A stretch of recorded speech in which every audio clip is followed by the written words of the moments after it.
Nagsagawa ng briefing at pagpaparehistro ang Kagawaran ng Pagsasaka ng Gitnang Luzon o DA patungkol sa Farmers and Fisherfolks Enterprise Development Information System o FFEDIS nitong ika-7 ng Hulyo sa Iba, Zambales.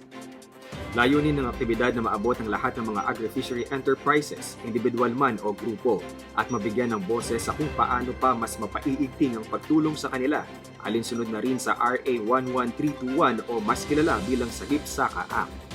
Isa yon sa pwede niya ma-avail, yung mga loan assistance ng Department of Agriculture.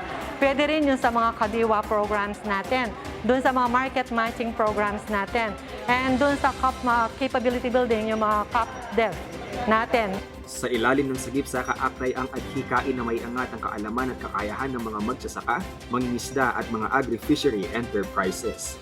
Katuwang ng Agribusiness and Marketing Assistance Division sa pangunguna ng Marketing Specialist 3 Charito Libut at Provincial Agriculture Office ng Zambales sa presensya ng Assistant Provincial Agriculturist na si Crisostomo Rabaca sa pagsasagawa ng mga nasabing programa na dinulahan ng mga representatibo ng mga individual at grupong mga agri-fishery enterprise.